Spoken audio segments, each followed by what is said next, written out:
Assalamualaikum warahmatullahi wabarakatuh. Bismillahirrahmanirrahim. Alhamdulillahirrabbilalamin. Ashadu an la ilaha illallah wahdahu la syarikalah wa ashadu anna Muhammadan abduhu wa rasuluh. Wassalatu wassalamu ala asrafi anbiya wa mursalin wa ala alihi wa sahbihi ajmain, amma ba'du. Hadratul mutarami para alim ulama yang saya cintai, juga saya hormati, Bapak-bapak Kiai, pimpinan IKADI, Bapak Ustadz Abdurrahman yang saat ini sedang menjalankan ibadah haji, jamaah IKADI Kediri yang saya hormati dan saya cintai, juga jamaah pendengar setia Andika FM yang saya cintai dan saya hormati. Segala nikmat karunia hanya milik Allah Subhanahu wa Ta'ala yang telah menyempurnakan agama kita dan memberi kita petunjuk untuk memberi jalan terbaik menuju surga. Alhamdulillah kita dipertemukan di sini tanpa ada suatu halangan, suatu apapun. Salawat dan juga salam kita hunjukkan kepada junjungan kita, Nabi kita, Nabi Muhammad sallallahu alaihi wasallam, yang kita nantikan syafaatnya kelak di yaumul qiyamah. Allahumma amin. Saya keder di sini, Pak. Ternyata jamaahnya banyak sekali, luar biasa. Saya bangga menjadi orang Islam kalau begini caranya, luar biasa. Di sini belum ada yang mengenal saya ini, Pak, Bu. Belum. Bolehkah saya memperkenalkan diri dulu? Karena katanya kan tak kenal maka tak sayang, ya. Jadi saya ingin disayang. Saya mau memperkenalkan diri dulu.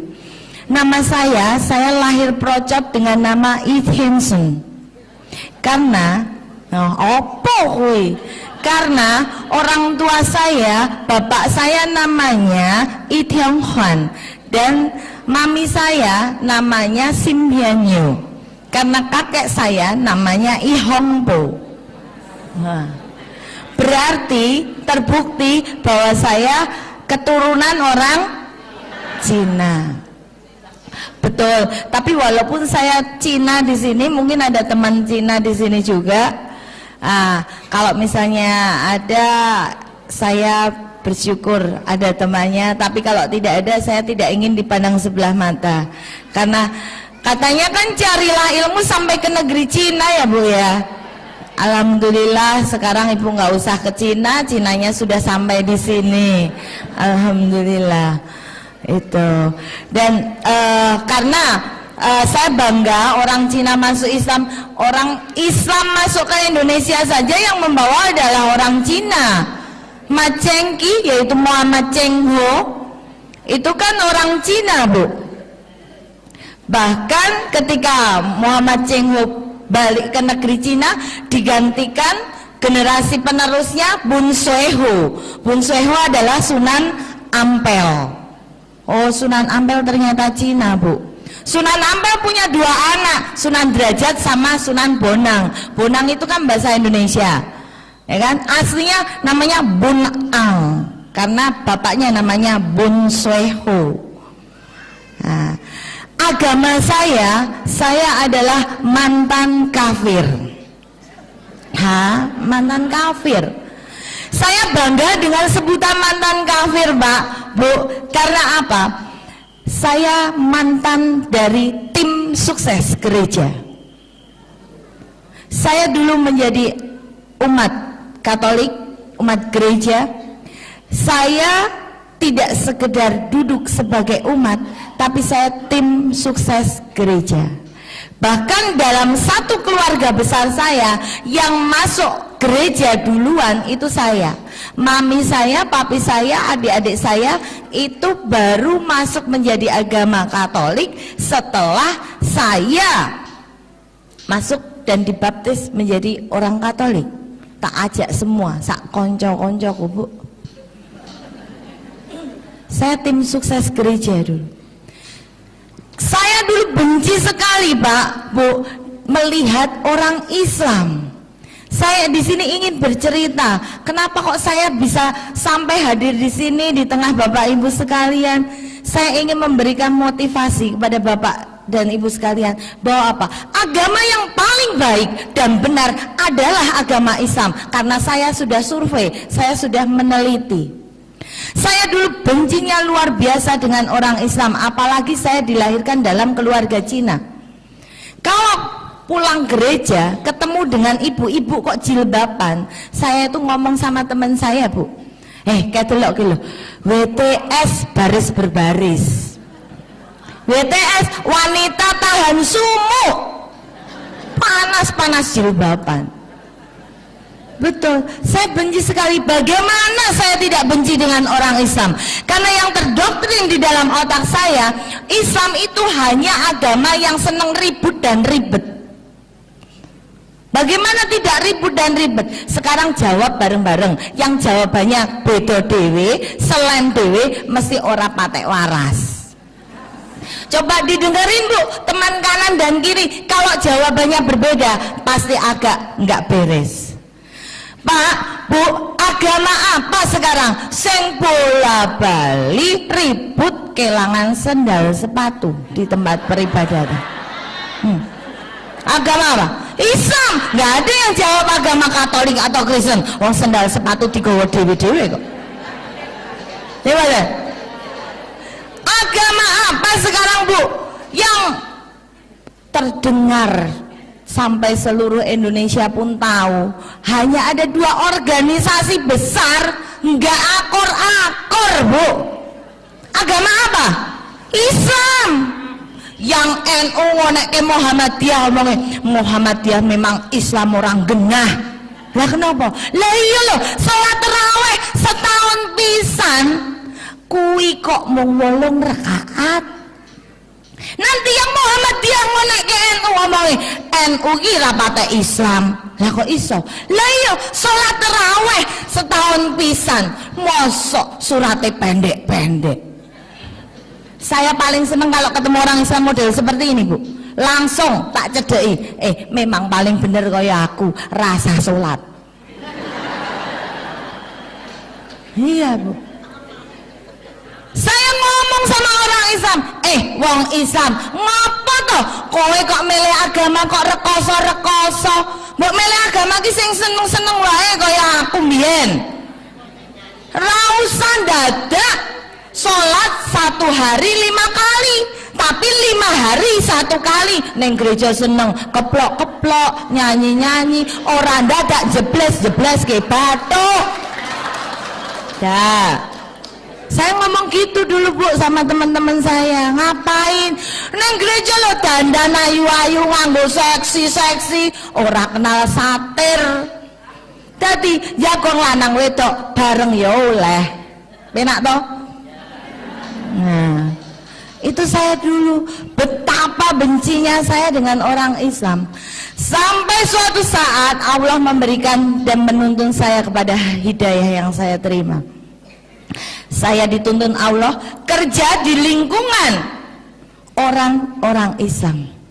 Profesi saya itu dari Senin sampai Kamis adalah seorang pengacara atau advokat. Saya ngurusi di pengadilan orang cerai, orang rujuk, orang rebutan warisan, wong nyolong, wong korupsi, wong tukang ngapusi. Urusannya dengan saya di pengadilan setiap hari Senin sampai Kamis. Tapi katanya jadi orang Islam donya akhirat kudu imbang. Akhirnya Jumat sampai Minggu saya pakai untuk full ibadah. Ketika saya bekerja di lingkungan orang-orang Islam, visi dan misi saya adalah mengkristenkan teman-teman saya yang Islam. Betul ini. Saya masuk kantor tanda salib, pulang dari kantor tanda salib lagi, mau makan tanda salib, selesai makan tanda salib, mau masuk ruang sidang pun saya tanda salib, karena itu adalah tanda kemenangan orang Kristen. Begitu saya melakukan hal itu, teman saya risih. Dia bilang, tak kandhani kowe iki ngopo to ket mau kok ngusai laler wae. Saya marah, Bu. Loh iki kurang ajar, ora kenal tanda salib. Lalu teman saya bilang, tak omongi ya, agamamu ki salah, kok dipeloni. Saya semakin marah. Akhirnya apa yang saya katakan? Sing salah ki agamamu. Kok iso? Lah ya, agama Islam kuwi agama paling ora rasional. Lah kok iso? Lah sing ngentut silitmu kok sing mbok raupi raimu. Lalu teman saya bilang katanya, ya ora apa-apa, lah kowe nek mumet kowe lunga dokter kok ya dokter milih kok nyontek kok ya bokong. Neng kaya sirahe mari. Saya jengkel itu, Pak. Karena kejengkelan saya pergi ke toko buku, Bu. Di toko buku saya mencari pedomannya orang Islam. Apa? Al-Quran. Di sini Al-Quran semua, Bu? Alhamdulillah. Bapak juga Al-Quran, Nak? Alhamdulillah, bukan alkohol nih, Pak nih. Semoga tidak. Ketika saya membeli Al-Quran, kan kalau di toko buku yang gede itu kan Al-Quran dibungkus plastik, Bu. Saya pilih yang paling besar, saya pikir yang paling besar itu paling lengkap. Saya bawa pulang. Ketika di rumah saya buka. Begitu saya buka, saya gedek-gedek. Iki salah cetak. Cetakane salah. Lah wong tulisan kaya benang bundet cendol keriting ini kok didol. Akhirnya saya kembali lagi ke toko buku. Begitu saya kembali ke toko buku, saya bilang, iki tulisan apa ngene iki aku ora mudeng. Saya ditukar Quran, tafsir dan terjemahan. Tidak ada cita-cita saya dengan membeli Al-Quran, tidak ada sedikit pun cita-cita saya untuk menjadi orang muslim. Tidak pingin no aku dadi wong Islam. Wong kayaknya ribet banget jadi orang Islam. Tapi saya membeli Al-Quran, ambisi saya, visi saya membeli Al-Quran adalah untuk mencari kesalahan Al-Quran. Saya ingin menunjukkan ke teman-teman saya yang Islam, Quranmu salah, rasa lunga masjid, lunga gereja wae. Tapi ternyata ketika saya mempelajari Quran dari depan ke belakang, saya nggak tahu kalau baca Quran harus dari belakang ke depan, Pak, ya kuali ora apa-apa lah. Tapi subhanallah, Bu, walaupun Quran dibolak-balik, saya tidak menemukan satu kalimat pun yang salah di dalam Al-Quran. Saya jatuh cinta pada Al-Quran. Lalu di hadapan saya ada dua kitab, Bu, yaitu satu Al-Quran dan yang satu Alkitab. 33 tahun saya menjadi orang Nasrani, saya belum pernah meneliti isi dari Injil.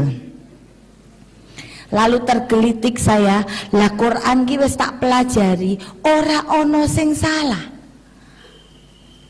Saya akhirnya ingin sekali mempelajari, jangan-jangan sing salah Injil kuwi. Karena saya nggak pernah belajar, Bu.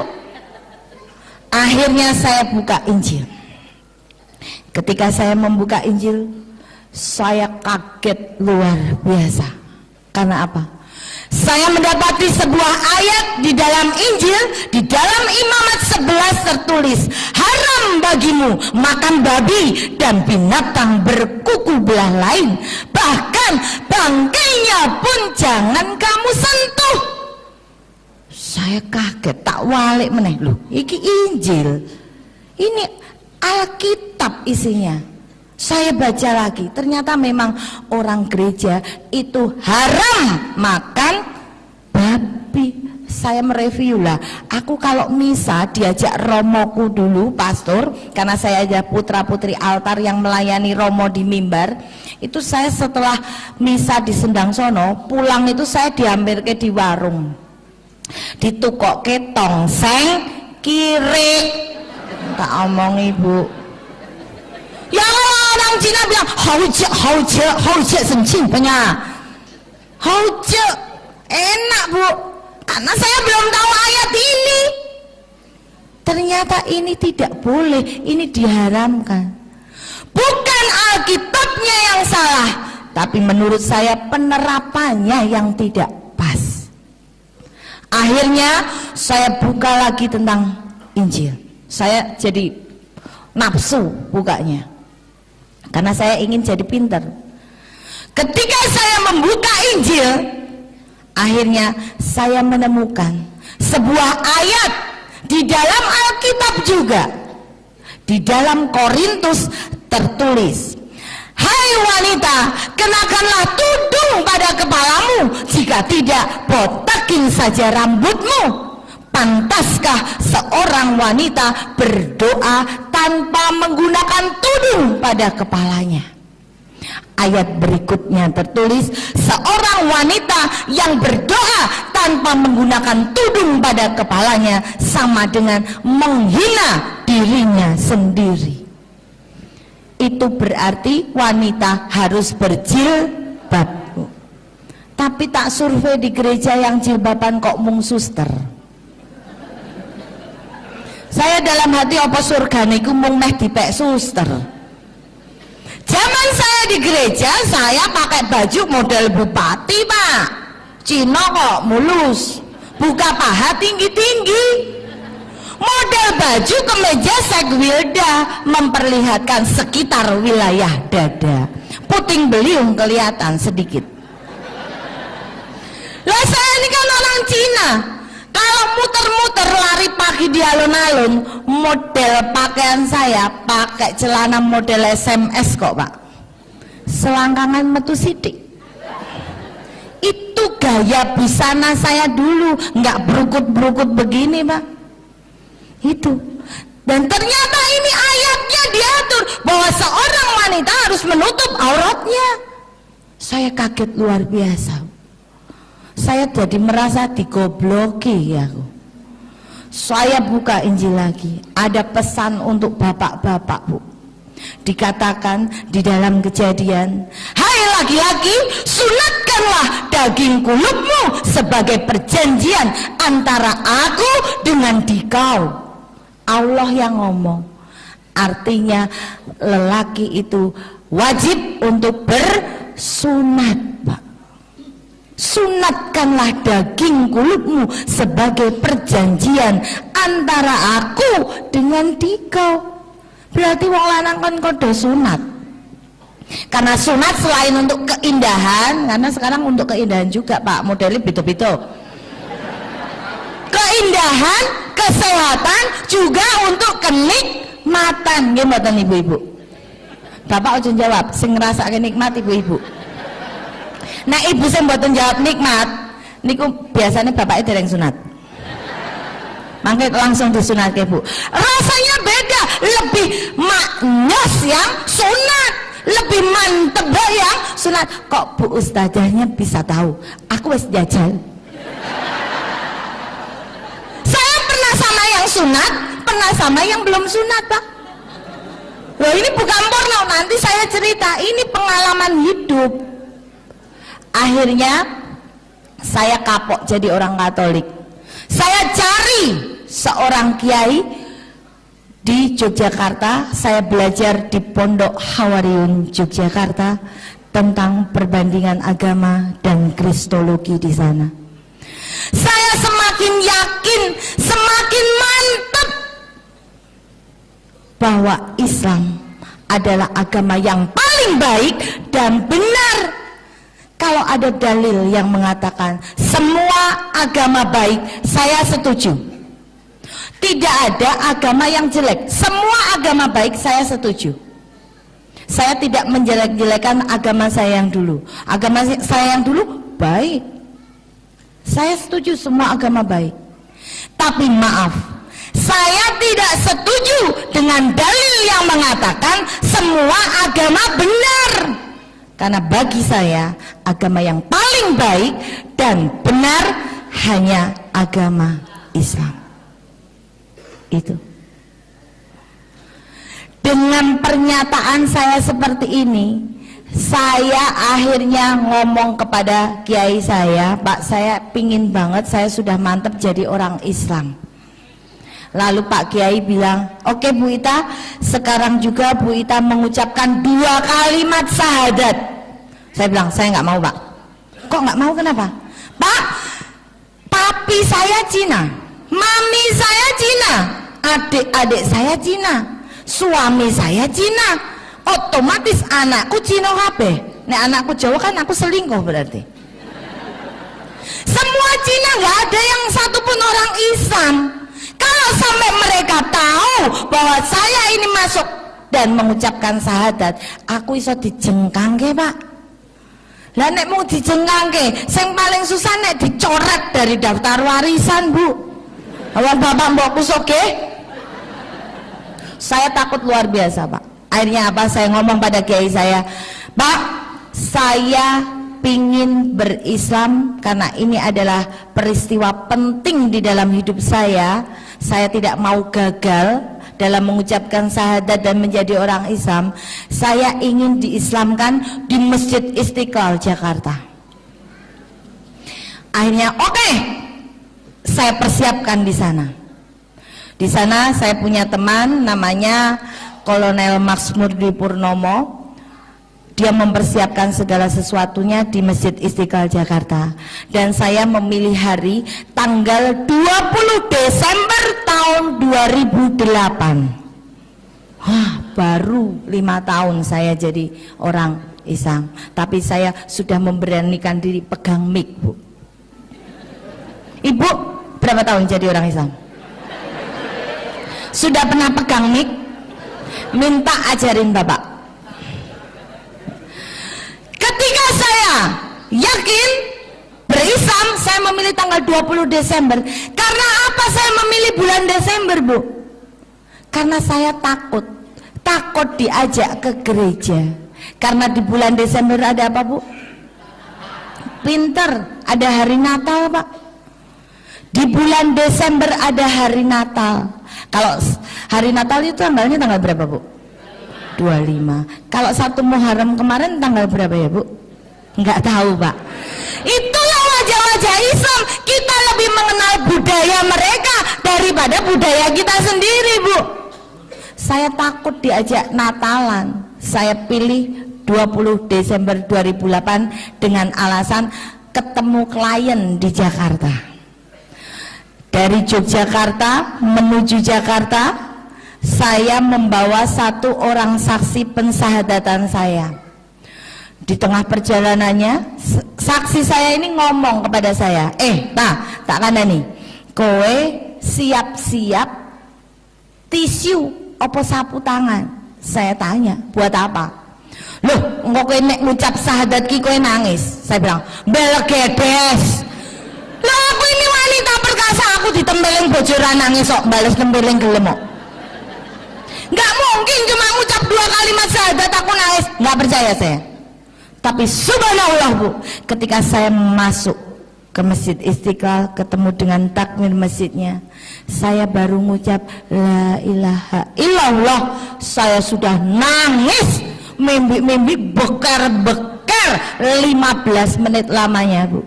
Sampai takmirnya bilang, udah Bu Ita, selesaikan dulu nangisnya, nanti saya tak kembali setelah pesan-pesan berikut.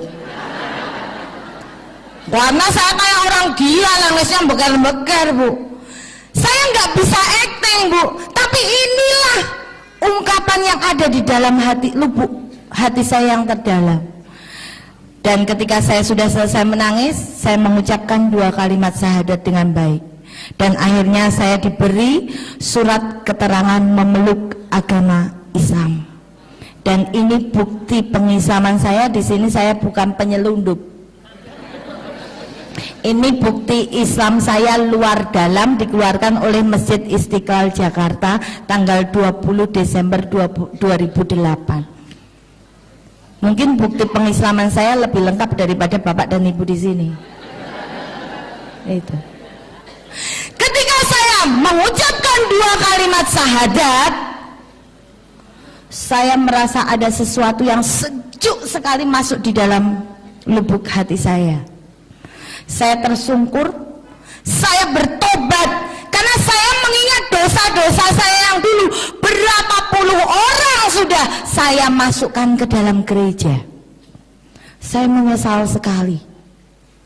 Dan sejak itu memang saya bernadar, Pak, Bu, bahwa saya hidup atau mati, saya akan terus menyampaikan bahwa inilah Islam. Islam itu indah, dan saya akan membongkar dogma-dogma gereja yang saya terima. Saya bernadar saat di Masjid Istiqlal. Saya itu ngisi pengajian di Purbalingga, di Jakarta, ini di Kediri, besok di Bekasi. Alhamdulillah, Bu, saya tidak pernah mau menerima bisaroh, karena bagi saya itu bukan makomnya. Ini hanya ini ilmu yang saya miliki. Saya nggak pernah mau menerima uang. Ini pernah dibantah oleh seorang kiai, berarti Bu Ita ini menghalangi orang bersedekah. Oh enggak, saya menerima, monggo siapa yang mau bersedekah. Di rumah saya itu membina 59 orang mualaf, baik dari gereja Katolik, dari orang Cina yang terbuang dari keluarganya. Saya tampung, saya bina untuk belajar sholat bersama, belajar Iqra bersama.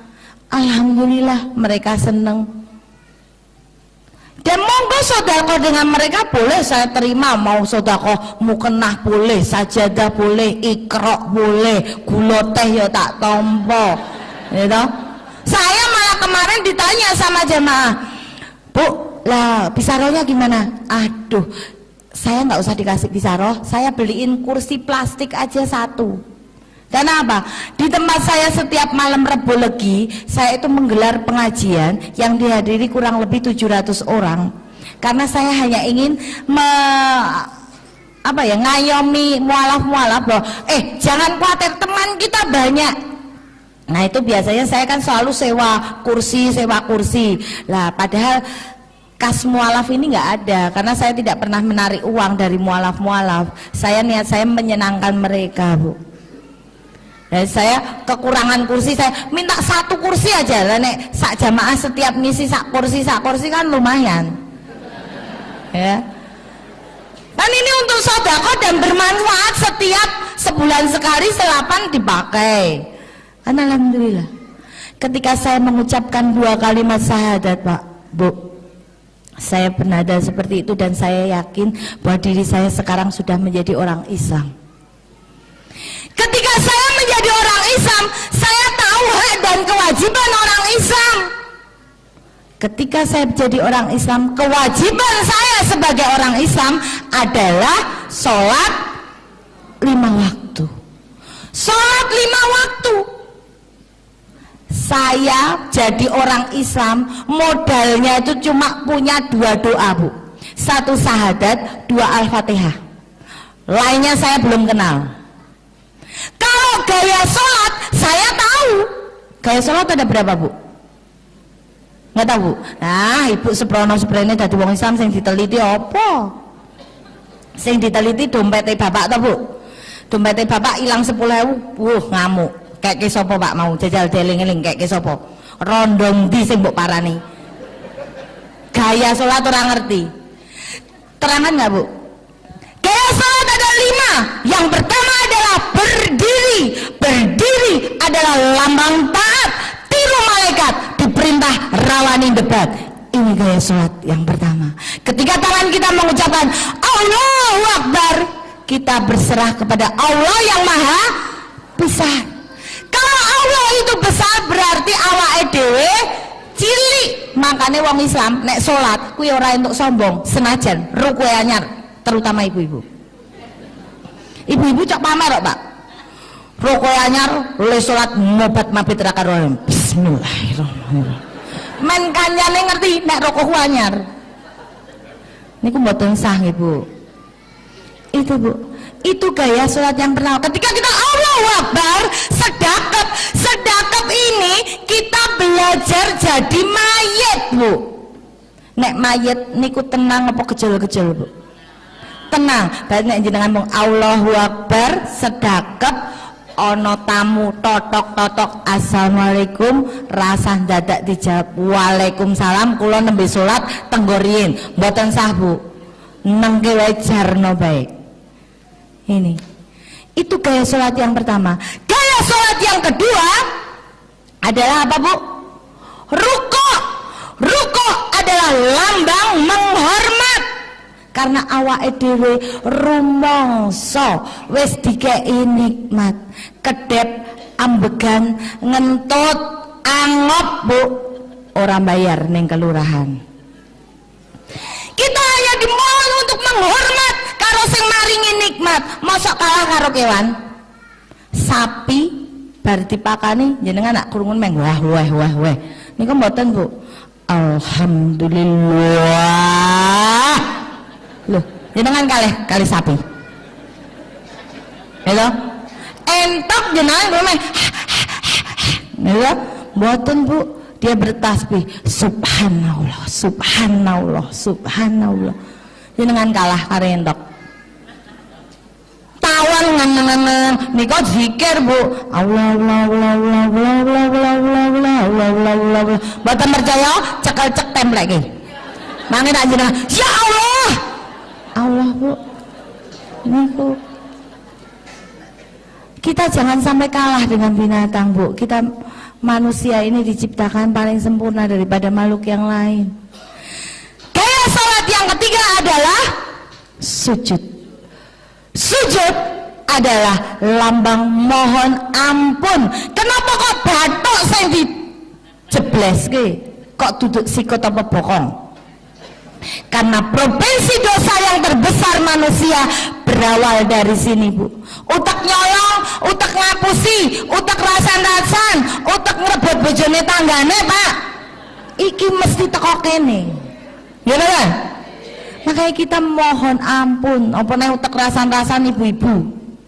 Pengajian ngene cok ana sing rasan-rasan, Pak. Sebelah nyenggol. Delok ki lho, cincine Siti anyar meneh kuwi lho, cincine Siti. Sebelah meneh jawil, lha iya utang karo sedulurku ki urung bayar lho, kok cincin wis ganti-ganti wae. Sebelah meneh jawil, alah kuwi mesti udu mitasi, udu emas, kuwi mitasi aku weruh le tuku. Ibu-ibu, Pak, ya karena keturunan Hawa, Pak. Nek bapak Adam mas karo wong lanang kadang, Bu, wong lanang ki meneng salah muni ya salah kok, Bu. Ngoten. Jajal wong lanang bali pengajian, Bu. Bali pengajian kewengen, totok-totok. Bu, bukai pintu, Bu. Bojomu bali iki lho, Bu, bukai pintu. Begitu dibukai pintu, ibu yang bukai pintu, neng karo jabat, Pak. Langsung lanangane disemprot. Dasar wong lanang ra perasaan, ora seneng kowe nek bojone merem. Hah? Minggat kowe kono. Loh. Masya Allah, Bu. Wong lanang ya meneng wong Adam. Saya meneh bali pengajian, kewengen wedi nggawa kunci dhewe. Tekan ngarep omah, sandal jepit dicangking, sarung dicincing. Buka pintu ceklek, wes alon-alon banget, dilala. Ibu dereng sare. Begitu buka coklat, astagfirullahaladzim, Pak. Jenengan niku lho, mlebu omahe dhewe kok kaya maling. Bapak, ya meneng Bu wong Adam. Melas karo wong lanang kadang. Disentak-sentak terus makanya survei membuktikan rondo karo dudo kuwi luwih akeh. Rondo, bapake lemes dicelatu terus ya suwi-suwi mati. Pak, nek jenengan dilalah nasib elek entuk bojo sing kaya ngono kuwi ya modele pun Pak mboten sah dijotosi mangke ndak ketemu kula teng pengadilan. Dizikiri mawon mangke mati-mati karepe dhewe, Pak. Soale sing jenenge wong wedok kuwi nek ngamuk tambah di sauri kuwi kaya gudeg digaruk. Tambah ombo, tambah ombo, tambah ombo. Dinengke mawon mangke rak meneng dhewe kentekan kata-kata. Pun niku kuncine. Wong saya pernah kok Pak, saya itu pernah marah sama suami saya, bojoku yang meneng wae. Sosial kesal dewi. Begitu kesel kan, ketika kita marah itu otak bekerja dan jadi sepaneng, akhirnya pusing. Begitu pusing, aku yang ngelendot bojoku, Pi, mbak aku tolong loh Pi, dipijeti, aku mumet banget. Apa yang terjadi? Suamiku tuh mijetnya nggak sini Bu, tapi sini. Saya bingung, lho wong sing mumet kene kok sing mbok pijet kene iki piye? Lah, kowe kan sedina ngene to. Iki sarape kesel, munggah nih. Masya Allah. Nurutane pol nek wong lanang Ibu, melas Bu. Wong memang wanita diciptakan untuk menang-menangan Bu. Coba 5 jari sing nggo ngalem paling apik iki jempol. Jempol namanya apa Bu? Ibu jari, bapak jari ra ono ya meneng. Ya betul. Gedong adanya gedong wanita, gedong bapak nggak ada, ya meneng bapak. Ora apa-apa. Ya. Lagu kasih ibu, kasih bapak ora ono, ya ora apa-apa. Bapak yuk kebagiane napa Bu? Bapak pocong. Ya lho, mesakno lho bapak. Bapak walah dadi wong wedok kok nekat, wis dikeki rok wae sing nganggo katok. Kan ketok nek ora gelem kalah wong wedok. Itu Bu. Jadi atas dosa-dosa kita ini kita mohon ampun dengan bersujud Bu. Gaya sholat yang keempat adalah duduk. Duduk adalah lambang mohon berkah, minta rezeki karo Gusti Allah. Tapi Bu, catatan penting, Allah tidak selalu menuruti keinginan kita, tapi Allah selalu memenuhi kebutuhan kita. Subhanallah. Karena cinta itu tidak selalu menuruti. Gimana Bu? Ibu gada putra? Gada. Kira-kira ibu sayang nggak dengan anaknya Ibu? Sayang banget. Orang ana wae diutang-utangke di anak-anake ben anake seneng nggih mboten? Bu, kalau ibu punya anak umur 7 tahun kok njaluk motor fiction, kira-kira ditumbaske mboten Bu? Enggak. Kok enggak dituruti kenapa Bu? Katanya sayang Bu. Karena ibu tahu bahwa anakku belum mampu pakai motor besar. Gitu? Nek tak turuti kowe malah mati. Tabrak truk. Gimana? Takut kehilangan anak. Demikian juga Allah Bu, jenengan kok sholat, dongone sholat kok pingin sugih, ning kok pancet melarat kowe. Apa Gusti Allah ki nguntalke rezeki ki salah alamat apa ya? Gitu. Mboten Bu, sebenarnya Allah tuh ingin ngomong kepada kita semua, kowe tak kei melarat, neng kowe iki sehat, kudune kowe iso matur alhamdulillah. Kowe iki nek tak kei sugih, kowe iki durung kuat. Engko nek kowe tak kei sugih, apa-apa dituku, apa-apa dipangan, malah mencret. Nek mencret bendino mencret, ora rampung-rampung lima mencret, akhirnya kowe mati kentekan cairan, amalmu durung cukup. Ini Bu, rahasia ilahi. Allah selalu memenuhi kebutuhan kita walaupun tidak selalu menuruti keinginan kita, dan ini sudah saya alami. Gaya sholat yang kelima adalah salam. Salam adalah lambang kemasyarakatan. Ketika kita diberi rezeki, kita harus melihat kanan dan kiri kita Bu. Jangan sampai ada saudara kita non muslim yang justru ngopeni kancane dhewe wong muslim Bu. Itu saya pelakunya dulu. Biar modalku main supermi, indomie, pakaian bekas, obat-obatan gratis, biaya pendidikan gratis. Teko ning ngene wong Islam, tak kei, tak bayari sekolah, sesuk kowe lunga gereja. Gelem ora? Gelem. Ngicrik wong Islam dulu gereja kabeh. Ini. Mari kita sebagai muslim rapatkan barisan untuk menengok kanan dan kiri kita, siapa saudara Islam kita yang masih kekurangan. Mari kita ulurkan tangan kita untuk membantu mereka. Karena sedekah ini bisa untuk memperpanjang umur Bu, ternyata. Contoh yang paling sederhana Bu, ibu punya ayam 2, siji ngendokan, siji ora tau ngendok. Lebaran tiba kira-kira sing dibelah sing ngendokan napa sing mboten? Sing mboten, nggih to? Padha. Malaikat Israil meh nyekel nyawane Mbah Tumini cek dipenging karo Gusti. Malaikat aja wong kuwi. Kuwi lomo, kuwi engko ndak masjid ora dadi-dadi, musala ora dadi-dadi, wong kuwi sregep sedekah. Aja sing kuwi kae lho sing ora tau sedekah cekelen. Sing ora sedekah mlayu nang dipleter karo malaikat, kecekel sembelih. Kapok. Sedekah ini untuk memperpanjang umur, Bu. Saya punya cerita, saya itu hanya pegang duit 260.000 rupiah Bu. Saya punya 3 orang anak. Ketika saya menjadi seorang janda, saya bingung. Waduh, saya punya 3 orang anak dengan 2 pembantu, saya cuma tinggal pegang 260.000, 260.000. Apa yang harus saya lakukan dengan uang 260.000 ini? Saya tanya anak-anak saya satu persatu. Ternyata dari 3 orang anak, yang jawabannya paling mengena di dalam hati saya adalah yang paling kecil, yang TK. Dia katakan gini, "Mah, kasihin orang aja Mah, jadi kalau kita butuh apa-apa kan kita bisa dikasih orang."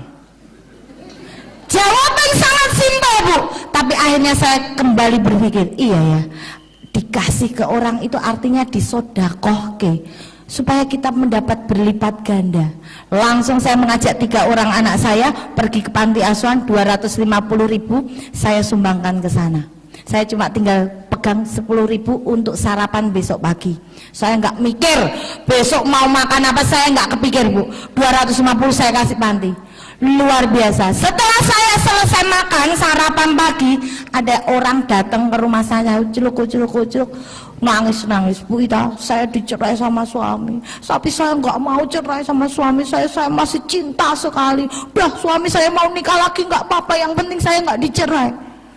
Tolong Bu Ita, saya dibantu." Oke Bu, bikin surat kuasa ke saya. Udah, saya mau bayar berapa aja sama Bu Ita, yang penting saya nggak jadi cerai. Oke, deal. 10 juta gimana Bu? Saya tahu orang kaya nih. 10 juta gimana Bu? Ya nggak apa-apa, tapi saya baru bawa 5 juta Bu Ita. Nanti yang 5 juta siang saya antar. Subhanallah, Allah memberi gantinya 250.000 diganti 10 juta Bu. Alhamdulillah. Ini pengalaman saya. Ketika saya menjadi orang Islam, modal saya cuma 2 doa, gaya sholat saya tahu. Apa yang saya lakukan Bu? Saya cari imam di masjid, tapi ternyata masjid tidak seperti gereja.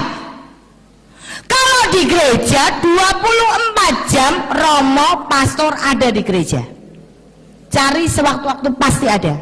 Begitu saya mau sholat asar, saya ketinggalan makmum, tengok kosong, masjidnya melompong, nggak ada imam, nggak ada siapapun juga. Padahal waktu asar sudah hampir habis. Saya bingung, saya langsung berwudu. Habis wudu, saya cari imam nggak ada. Wes, pokoknya niatnya aku sholat. Apa yang saya lakukan? Allahu Akbar, syahadat. Allahu Akbar, Al-Fatihah. Allahu Akbar, syahadat meneh. Allahu Akbar, Al-Fatihah. Tekan salam, isi sholatku syahadat karo Al-Fatihah. Wong saya belum bisa. Tapi alhamdulillah Bu, saya yakin sekali sama malaikat saya sudah ditulis sholat. Karena bonus pengikut Nabi Muhammad, punya niat baik kok belum bisa kesampaian, insya Allah sudah ditulis baik. Jenengan duwe niat munggah kaji, neng duit turun ngumpul-ngumpul, neng wes niat banget Bu, insya Allah sama malaikat sudah dicatat kaji pisan. Allahumma amin. Itu Bu. Begitu saya pulang, saya belajar sholat dengan baik, saya sudah pintar sholat Pak. Begitu adzan berkumandang, saya masuk kamar mandi, wudhu, masuk kamar tak kunci. Kok dikunci? Wedi bojoku karo anakku ngerti, karena saya masih takut. Akhirnya kegiatan saya ini diamati oleh suami saya. Iki anggar masjid bengok-bengok, bojoku kok mesti mlebu kamar iki ngopo? Bayangkan Bu, suami saya itu beratnya 110 kg. Kuat toh, makanya Pak, hati-hati dengan ibu-ibu. Ibu iki kuat nggawa barang abot. Jadi hati-hati. Begitu dia penasaran, dia manjat kursi, ngintip di jendela. Saya lagi sholat, langsung dia bengok. Oh alamah, nah Cino gemblong. Aku sholat dia ngomong gemblong Pak. Jajan. Saya sudah duk. Saya keluar dari kamar, saya sudah persiapan ini bakal mesti diseneni. Betul. Begitu saya keluar dari kamar, bojoku langsung jagong, tak kandani kowe. Saya dulu aku mbiyen urung dadi Islam wani kowe ngomong ngono tak sampluk kowe.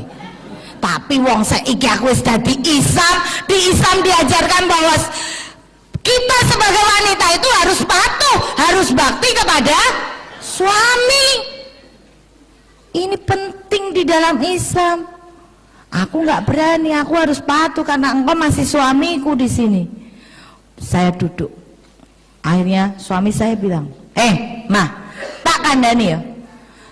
Kowe kuwi sarjana, mawi kowe ki S2 lho. Kok kowe gelem-geleme digobloki wong SD Impres ora tamat. Kiaimu kae SD Impres ora tamat tak omongi. Kok kowe gelem-geleme nurut karo SD Impres ora tamat. Lah piye Mbah, kepiye? Loh, ngapain? Kamu itu seorang sarjana, kamu tahu bahwa bumi itu bulat. Ngapa kowe ndadak salat madhep kiblat? Wong bumi bulat tak Tuhan neng ndi wae ketemu wong muter-muter ya meng ning kono.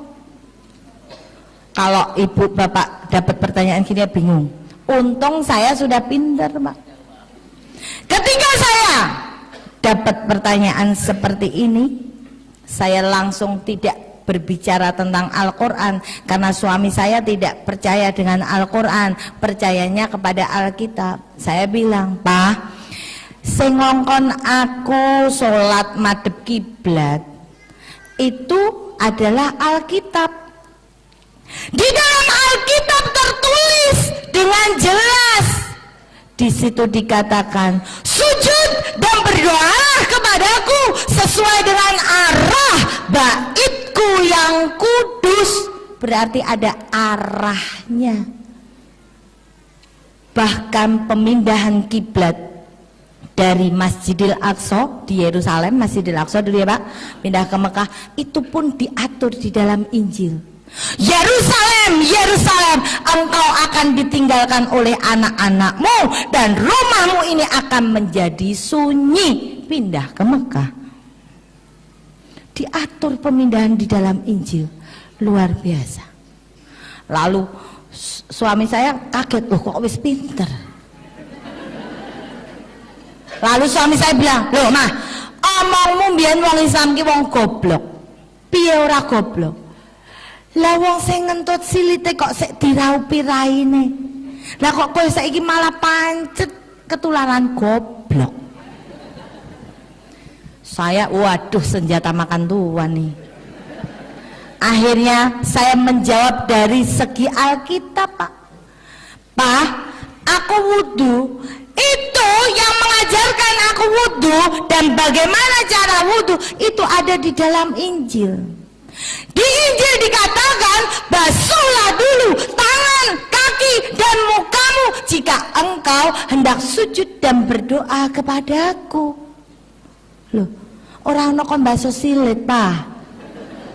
Tangan, kaki dan muka seperti saudara-saudara saya orang Islam. Suami saya marah, panggil anak-anak saya. Sini semua, 3 orang anak saya cewek dipanggil. Lihat, mamahmu ini lagi gila.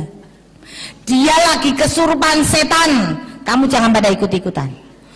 Luar biasa Pak. Protes anak saya yang barep, dia bilang, Mama, aku tidak suka ya Mama masuk jadi orang Islam. Saya tanya, kenapa? Mama kan tahu Islam itu agama jahat. Loh, kok kamu tahu kalau Islam agamanya orang jahat? Mama nggak tahu yang ngebomin gereja itu semua orang Islam. Ya benar, betul.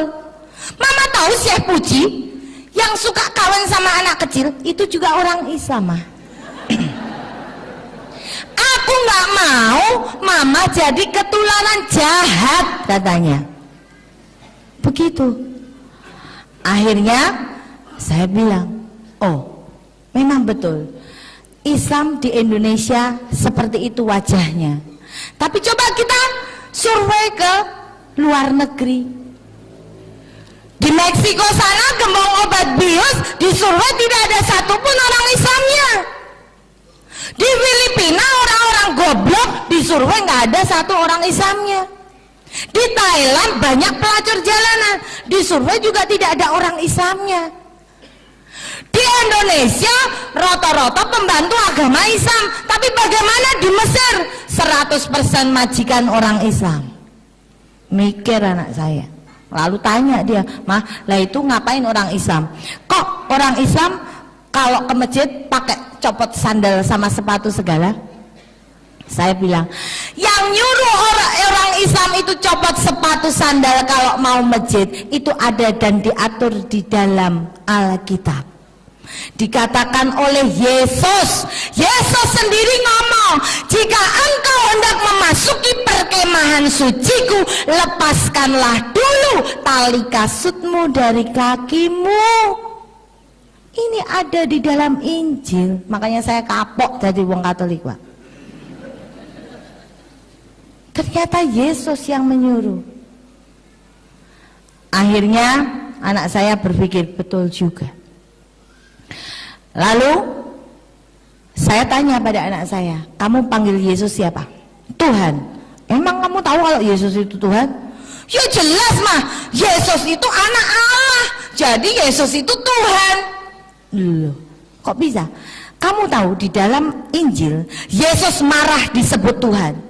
Dikatakan oleh Yesus, pada akhir zaman banyak orang berseru kepadaku, Tuhan, Tuhan, bukankah aku sudah berbuat demi namamu, mengusir setan juga aku demi namamu, bahkan aku menyembuhkan orang juga demi namamu.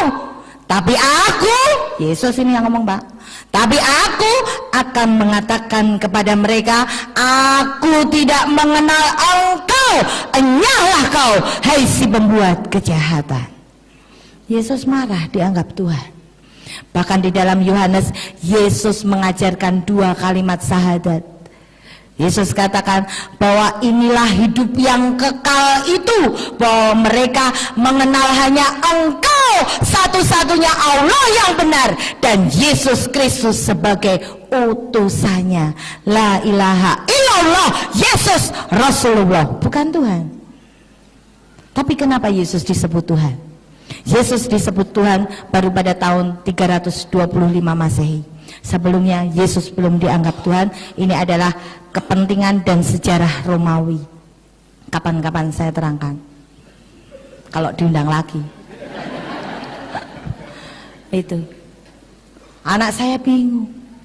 Lalu apa yang terjadi? Suami saya telepon mami saya. Telepon mami saya, "Mi, Ita tuh sekarang sudah nggak jadi pengikutnya Yesus, saya ini malah jadi pengikutnya Muhammad." Saya ditelepon oleh mami saya, Pak, pulang. Saya deg-degan, wah alamat lain untuk warisan. Begitu saya pulang, mami saya ngomong, nama saya Idiansen, mami saya panggil saya Ii. Mami dengar kamu ini sudah jadi orang Islam. Saya cuma cengar-cengir, wedi lah untuk warisan kok.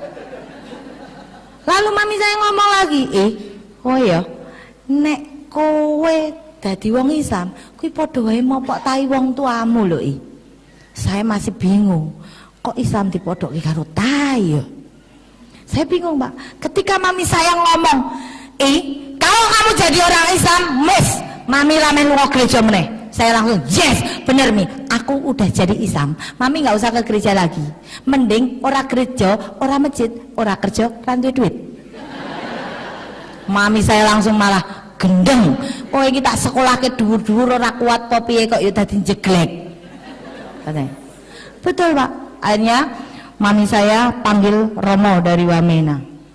Diskusi dengan saya sampai 2:30 pagi. Saya berdiskusi dengan Romo, loh ini kebenarannya mau, maka makan babi nggak boleh, wong wedok kudu kerudungan. Kenapa kok Romo makan babi? Dan kenapa Romo kok juga nggak sunat? Ini diatur ini mau. Apa kata Romo? Romo katakan itu kan perjanjian lama. Sekarang kita hidup di perjanjian baru. Saya ngomong, loh, tapi kita lihat di perjanjian lama. Di dalam perjanjian lama ada tertulis, Allah sendiri yang ngomong bahwa aku tidak akan mengubah hukumku dalam satu kuota pun sebelum langit itu runtuh. Harusnya kan mau perjanjian lama baru atau modern, hukum tidak boleh berubah karena langit belum pernah runtuh. Dan saya ngomong kepada Romo, dah gini aja Mo, nggak usah berdebat.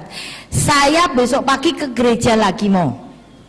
Asalkan Romo bisa menemukan di dalam Alkitab bahwa Yesus itu agamanya Katolik. Wes, besok aku lunga gereja meneh. Sampai foto PT gak ketemu. Betul Bang. Tapi saya bilang pada Romo, Mo, saya bisa menunjukkan bahwa Yesus itu agamanya Islam.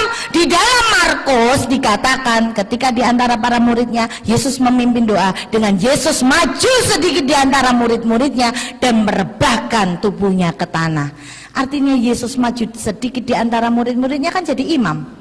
Dan merebahkan tubuhnya ke tanah artinya sholat sujud. Itu. Makanya saya jadi kapok jadi orang Katolik. Ternyata Yesusku Islam Bu. Makanya saya membahas tentang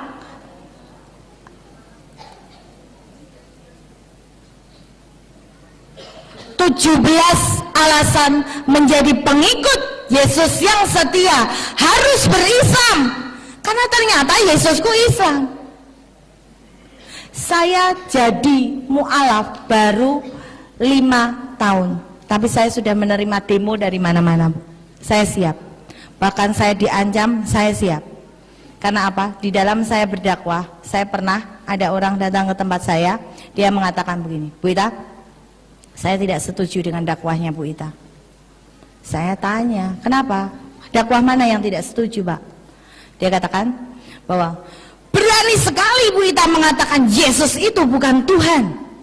Saya ngomong ke orang itu, Pak, kalau pingin tahu, pingin diskusi bahwa Yesus itu bukan Tuhan, mari masuk ke rumah saya, mari kita diskusi secara damai.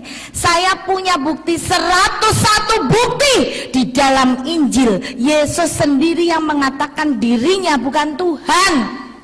Apa jawab dia? Saya tidak butuh diskusi dengan Bu Ita. Lihat saja Bu Ita, suatu saat pasti kejadian. Saya kaget, oh Anda mengancam saya. Maaf Pak, saya tidak pernah takut dengan ancaman terminal seperti itu. Saya katakan pada saudara, ketika saya sudah melangkah maju menjadi seorang Islam, saya tidak akan pernah mundur satu langkah pun. Justru dengan ancaman ini aku lembengok, saya seru. Saya tidak pernah takut. Mungkin bisa saja dengan uang jenengan saya masuk sel, bisa. Karena ada beberapa oknum polisi yang mungkin doyan duit, bisa saya masuk sel. Tapi hikmah yang saya terima ketika hal itu terjadi, saya diberi waktu lebih banyak oleh Allah untuk saya lebih mendalami Al-Quran dan Alkitab di dalam sel. Atau kalau dengan dia tidak suka dengan saya, dia sewa orang untuk membunuh saya ditembak, dar, saya mati, insya Allah mati saya kusnul khotimah. Allahumma amin. Dijemput oleh bidodoro-bidodoro surga. Bidadari kan wedok Bu, aku pinginnya dibentuk lanang kok. Itu Pak. Nah, saya tidak pernah takut. Kenapa? Di dalam saya berdakwah, saya sudah mengalami 2 hal buruk di dalam hidup saya. Pertama, saya harus cerai dengan suami saya. Kedua, saya menjadi hubungannya tidak baik dengan keluarga besar saya karena mereka kecewa. Kenapa dulu saya mengajak mereka masuk gereja, sekarang malah belok sendiri.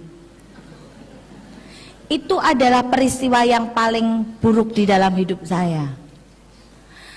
Ketika saya sudah memutuskan menjadi orang Islam, saya masih takut saat itu Pak. Karena apa? Saya curhat pada Allah. Karena apa? Allah katakan kan kalau curhat sebaik-baiknya curhat itu hanya kepada Allah. Kita satu hari ikrar 17 kali iya karena budu iya karena ta'in, nggak usah curhat dengan siapa. Saya curhat pada Allah, Bu.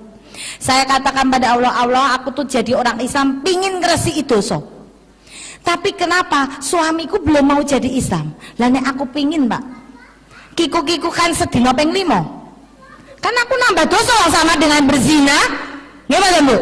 Lah aku masih muda kok, Pak. Doyan. Kan berarti setiap hari saya nambah dosa. Lah kok aku dadi wong sama dosanya akeh. Saya curhat pada Allah. Dan Allah langsung memberikan petunjuk. Suatu saat saya ngonangi bahasa Indonesianya apa iki? Mengetahui, memergoi, betul. Mergoi bahasa Jawa, Bu. Ya mengetahui itu tadi, mengetahui bahwa suami saya berzina dengan pembantu saya. Astagfirullah, ayune ngono kok ya iso-isone bojone selingkuh. Apa meneh ibu-ibu sing rapate ayu. Kencang wae, Bu.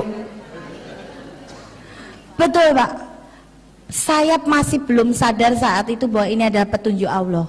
Pertama, tak nengno. Kedua, tak anggap kilaf.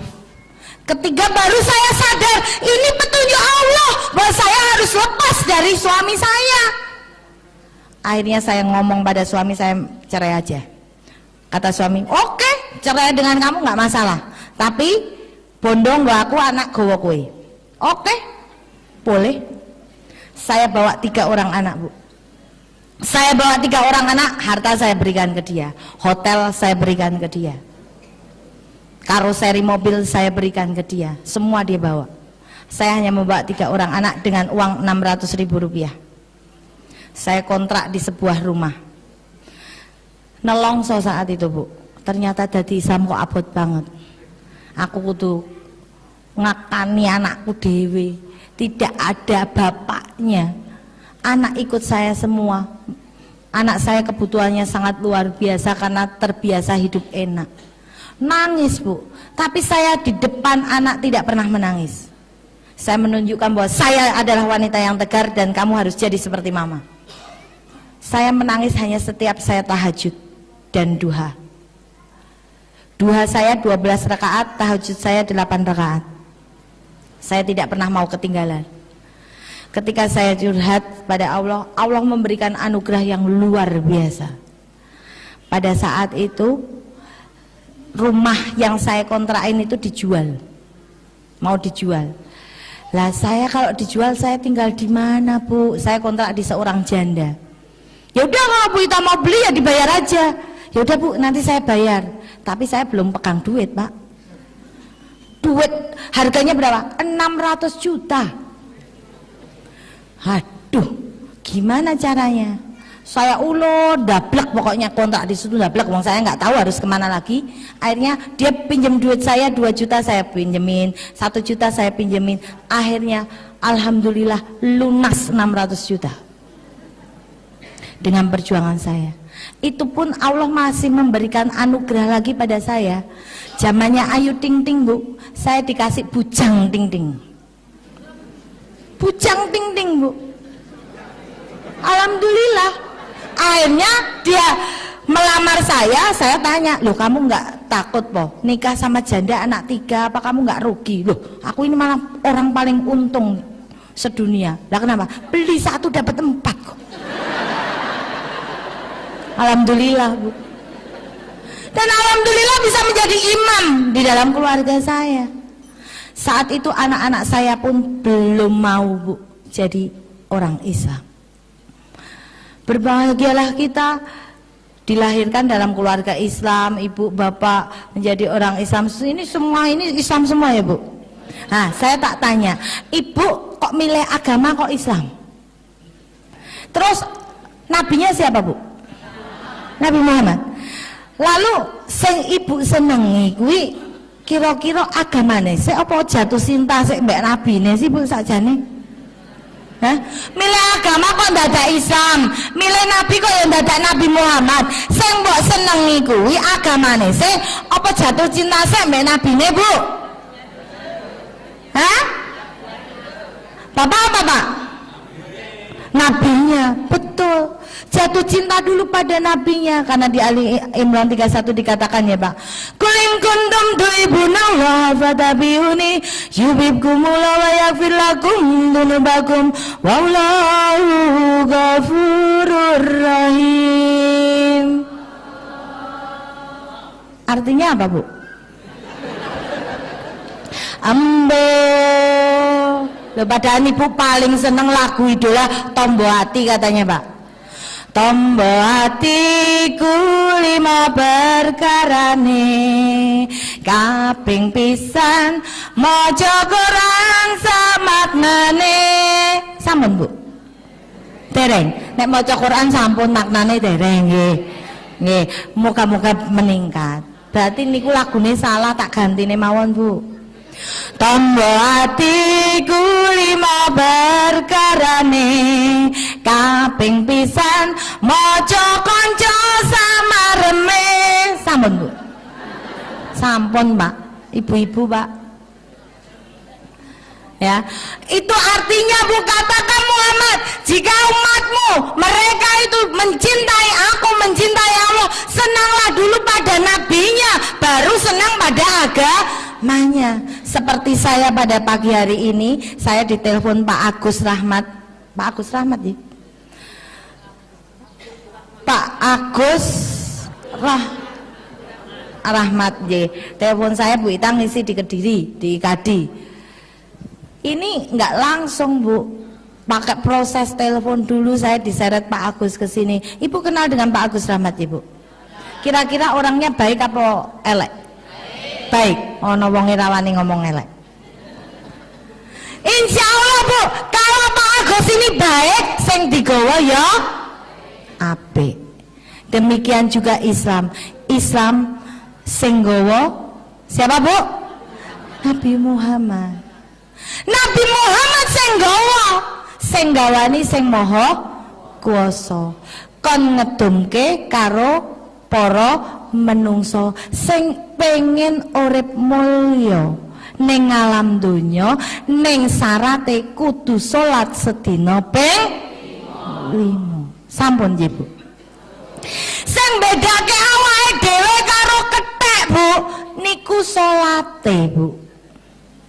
Kabeh binatang mangan langsung tutuk, mboten nggih lho?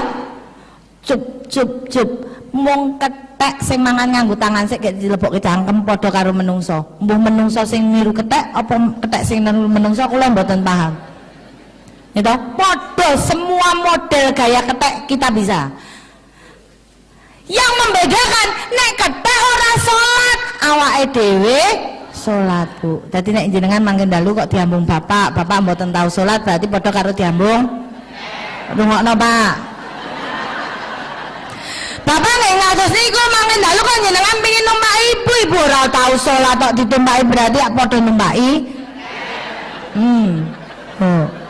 Wong loro setel padha ra salate kan berarti kethek tumpak-tumpakan karo kethek Bu. Ben mau. Itu loh Pak. Ini yang membedakan kita. Ketika saya punya, diberi Allah anugerah, kita kayak bujang, ting-ting, Islam, sunat, ternyata memang rasanya beda. Ini ceritanya. Suami saya Cina dulu nggak sunat Pak, bujel, nggak enak, biasa aja. Tapi begitu ketemu bujang ting-ting sunat, rasanya maknyes tenan Pak. Nah, ini memang sudah diatur, memang ini hukum wajib sunat itu untuk para laki-laki. Ketika saya sudah menikah dengan seorang bujang berislam ini yang sunat, anak saya pun belum mau jadi Islam. Karena apa? Dia malah menulis secari kertas, katanya, "Mama, aku malu sekali punya mama yang beragama Islam. Kita kan orang Cina mah. Masa sih kita harus Islam? Apa kata teman-temanku di sekolah mah? Islam itu agamanya orang desa, Islam itu agama orang kampungan. Aku sedih sekali punya mama yang beragama Islam." Simpen di bawah bantal. kebetulan saya membaca. Saya pura-pura nggak tahu. Saya hanya curhat pada Allah. Allah, aku pingin sekali membentuk sebuah keluarga yang sakinah, mawadah, warahmah dan barokah, di mana semuanya adalah orang-orang Islam. Saya curhat tahajud terus pada Allah. Suatu saat apa yang terjadi, Bu? Saya tidak pernah meninggalkan berjamaah di masjid bersama dengan suami saya. Pulang dari jamaah, senyum-senyum, ceria, mengucapkan salam. Anak saya menangkap sinyal. Wih, ternyata Islam itu indah ya. Setiap pulang dari masjid, mama selalu tersenyum sama papi. Islam indah. Jatuh cinta pada pandangan pertama, Pak.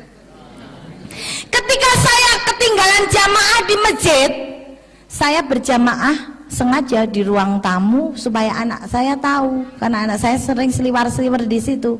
Saya sholat jamaah dengan suami saya berjamaah. Udah, anak saya mengamati, orang sholat tuh begitu toh. Lalu begitu saya selesai sholat, anak saya nempel saya.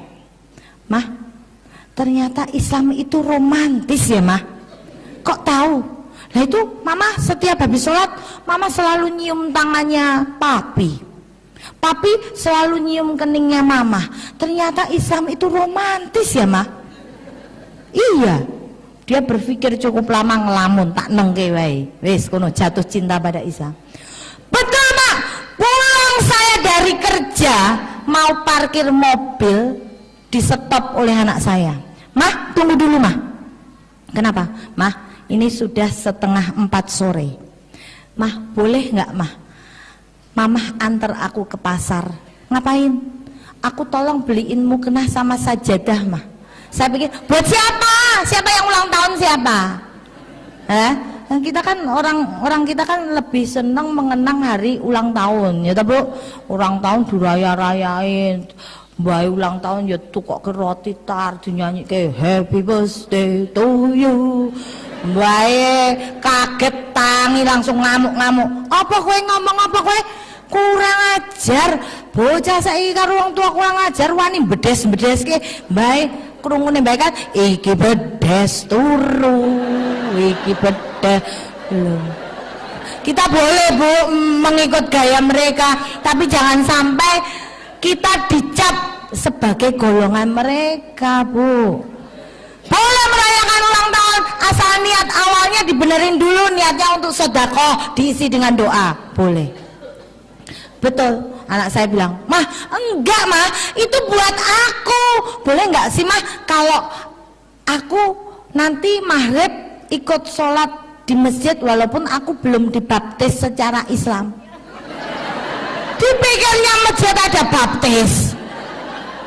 Boleh nggak Mah ke masjid kalau belum dibaptis? Boleh. Alhamdulillah 3 orang anak saya ikut sholat semua di masjid. Alhamdulillah. Dan malah tidak hanya segitunya, hanya ikut-ikutan sholat. Anak saya bilang, Mah boleh nggak Mah aku ikut latihan baca Quran di TPQ? Tapi kan aku belum bisa, malu ya Mah. Gimana caranya biar aku nggak malu Mah? Saya panggil guru privat ke rumah. 3 orang anak saya akhirnya sudah pintar baca Quran. Bahkan ketika saya deres terus salah, di stop sama anak saya. Mah, apa ini tadi Mama bacanya apa? Ini salah Mah, ini bukan A, ini nga. Subhanallah. Ngain, bukan ama, ini nga. Alhamdulillah saya tidak pernah marah. Ya ini watawasobil haq watawasobis sober. Kan ada ibu-ibu zaman sekarang nek dilek ke anaknya malah ngamuk. Nek ngomongnya anaknya, ayo, memang doa sih. Anak kon berdoa pinter. Giliran ibu dilek ke anaknya emplak-emplok ibu ke susu. Anaknya, hayo ibu belum doa, halah cah cilik ngerti apa, aku wis dongo dalam hati. Padahal ya ora apal ibu jajal Bu. Ini loh Bu, kasih kesempatan anak untuk mengkritik kita supaya dia menjadi berjiwa besar dan merasa oh aku itu bisa. Itu yang saya bangun di dalam keluarga saya. Dan alhamdulillah Bu, Keluarga saya menjadi keluarga yang insya Allah dengan doa Bapak dan Ibu menjadi keluarga yang sakinah, mawadah, warahmah dan barokah. Sekalipun hujatan, demo di mana-mana, saya mohon doa supaya saya bisa tetap istiqomah. Apapun yang terjadi, saya tidak takut dibuang oleh siapapun, karena saya mendapat ganti saudara sebegini banyak. Allahumma amin. Dan inilah alasan, 17 alasan kenapa saya menjadi orang Islam. Yang pertama, karena Yesus ajarkan 2 kalimat syahadat. Di dalam Yohanes 17 ayat 3, inilah hidup yang kekal itu, yaitu mereka mengenal Engkau satu-satunya Allah yang benar, dan mengenal Yesus Kristus yang telah Engkau utus. La ilaha illallah, Yesus Rasulullah. Ini. Dan yang kedua, Yesus menyuruh menyembah hanya kepada Allah, tidak kepada yang lain. Ini ada di dalam Matius. Semua saya katakan, semuanya ada footnote-nya. Yang ketiga, sunat berkitan seperti tadi yang saya jelaskan. Ini diatur di dalam beberapa ayat Kejadian dan Lukas. Berwudu juga diatur di dalam Keluaran. Bahwa ini loh apa yang harus kita basuh: tangan, kaki, dan muka. Mandi junub saja Bu, dulu saya males jadi wong Islam, nek entes kepenak ngono isu-isu kon keramas barang kan adem Bu. Tapi ternyata di Injil pun diajarkan bahwa seorang laki-laki yang tertumpah mani itu harus mandi besar. Ini junub. Jilbab di dalam Korintus tadi sudah saya ungkap bahwa perempuan itu wajib untuk berjilbab. Yang ketujuh, sholat menghadap ke kiblat. Ini diatur di dalam Mazmur. Hukum kisos dikatakan bahwa Islam itu adalah agama jahat, agama keras. Tapi loh, coba kita lihat di Injil pun justru diajarkan, jika perempuan itu mendapat kecelakaan yang membawa maut, maka engkau harus memberi nyawa ganti nyawa, mata ganti mata, gigi ganti gigi, tangan ganti tangan, kaki ganti kaki, lejur ganti lejur, luka ganti luka, bengkak ganti bengkak. Ini kan balas dendam. Larangan membungakan uang diatur di dalam Injil. Kenapa saya membahas Alkitab? Rukun iman salah satunya kita wajib percaya kepada kitab. Nggih mboten, Bu? Kitab itu kan ada 4, Taurat, Zabur, Injil, dan Quran. Kata siapa Injil itu hanya milik orang gereja? Tidak, Injil juga milik kita. Tapi Injil yang mana dulu yang harus kita ikuti? Ini. Yang ke-10, haram makan darah termasuk babi. Haram makan babi. Lalu haram minum minuman keras. Saya dulu ngomong pada anak saya heran kenapa Romo di setiap Ekaristi selalu minum anggur. Saya tahu itu anggur karena saya adalah pengurus Romo di mimbar. Dikatakan di situ bahwa Romo mengacungkan anggur ke jamaahnya, dikatakan inilah darah Yesus Kristus yang menghapus dosa dunia. Gelek, gelek, gelek. Saya tahu kalau itu anggur dari mana. Saya adalah misdina putra putri altar. Kalau Romone tuwek nggak doyan anggur, cuma dicecep tok saya ngenteknya aku. Jadi aku tahu kalau itu anggur. Padahal anggur diharamkan. Larangan membuat patung berhala, tapi ternyata di gereja banyak sekali patung menyerupai Yesus, Bunda Maria, Santo Yusuf, dan lain sebagainya. Hukum rajam juga diatur. Perintah puasa pun ada, bahwa dalam bulan ke-9 orang telah memaklumkan puasa di hadapan Tuhan. Kalau kita hitung suro, barsuro, sabar, mulut, pada mulut, cuma dilawar, cuma di air, terus Rejab, Ruah, bulan ke-9 apa? Poso. Pas Yesus saja poso. Bulan ke-9 match dengan apa yang kita lakukan. Mengucapkan insya Allah pun diatur di dalam Yakobus. Ketika engkau hendak berbuat ini dan itu, hendaklah engkau mengucapkan, jika Tuhan menghendaki kami akan hidup dan berbuat ini dan itu. Ucapan insya Allah diatur, Bu. Mengkafani jenazah pun diatur. Tapi umat gereja kalau meninggal tidak pakai kain kafan tapi pakai jas. Tak bengesi barang kok. Itu saya dulu macain jenazah-jenazah, tapi ternyata inilah hukumnya dan ini yang ingin saya sampaikan itu. Dan karena ke-17 alasan ini saya kapok jadi orang Katolik dan saya tetap ingin menjadi istiqomah di dalam Islam itu. Dan saya mohon doanya supaya apapun yang terjadi saya tetap berislam sampai akhir hayat saya, nyawa dilepas dari raga itu. Dan saya mohon doanya, mungkin bapak-bapak kiai yang ada di sini, saya butuh doanya, Pak. Itu saja yang saya sampaikan. Assalamualaikum warahmatullahi wabarakatuh. Oh, doa ya.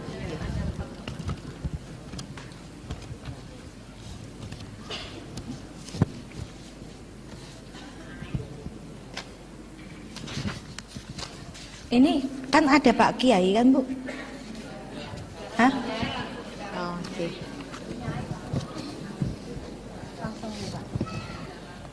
Monggo. Marilah kita tutup pengajian ini dengan doa penutup. Bismillahirrahmanirrahim. Alhamdulillahirabbil alamin. Hamda yuhfi ni'amahu wa yukafi masidah. Ya Rabbana lakal hamdu kama yanbaghi li jalali wajhikal karim wa adimi sultanik. Allahumma aina ala zikrika wa syukrika wa husni ibadatik. Rabbana zalamna anfusana wa in lam taghfir lana wa tarhamna lanakunanna minal khasirin. Rabbana la tuzigh qulubana ba'da idh hadaitana wa hab lana min ladunka rahmatan innaka antal wahhab. Ya Allah, ya Allah, ampunilah segala dosa-dosa kami pada pagi hari ini ya Allah. Jadikanlah kami orang yang dilimpahi kebahagiaan-Mu ya Allah. Dan pastikanlah kami di bawah payung Nabi Muhammad kelak. Dan kuatkanlah kami pada jalan yang benar ya Allah. Benarilah keadaan kami yang terlihat dan tersembunyi ya Allah. Dan jangan sisakan sebutir dosa pun dalam kitab amal kami di pagi hari ini ya Allah. Jangan Kau sisakan satu butir pun dosa dalam buku amal kami, kecuali telah Engkau hapus ya Allah. Dan jadikanlah semua yang kami lakukan pada hari ini ya Allah sebagai kemenangan umat Islam di setiap tempat-Mu ya Allah. Tidak mungkin kami mengembalikan setiap kesulitan kami ya Allah, kecuali hanya kepada-Mu. Dan kami semua yang sedang merendahkan diri serendah-rendahnya di hadirat-Mu ya Allah, kami mohon agar semua saudara-saudara kami muslim diberi pertolongan dan kemuliaan, pertolongan yang secepatnya ya Allah. Sadarkanlah kepada kami ya Allah betapa sejuknya mendapatkan pengampunan-Mu ya Allah. Dan inilah perjuangan kami, dan kepada-Mu kami berlindung ya Allah. Dan kami mohon kepada surga yang abadi. Lindungilah kami dan keluarga kami yang kami tinggalkan di rumah. Jangan kecualikan mereka ya Allah. Dan jangan sisakan di rumah kami orang-orang yang tidak mengenal sholat-Mu ya Allah. Jangan sisakan orang-orang yang suka iri dan menguncing serta mengadu domba ya Allah. Kami tidak mungkin bisa berbuat seperti ini kecuali karena cinta kasih-Mu ya Allah. Sebelum Kau ciptakan langit dan bumi, Kau telah tuliskan nama-nama kami terlebih dahulu untuk berkumpul dalam acara ini ya Allah. Subhanallah, subhanallah, subhanallah. Dan semoga kita saling merindu dan kelak meminta untuk dipertemukan dalam majelis seperti ini di surga nanti. pertemukanlah kami di surgamu ya Allah. Subhana rabbika rabbil izzati amma yasifun wa salamun alal mursalin walhamdulillahi rabbil alamin.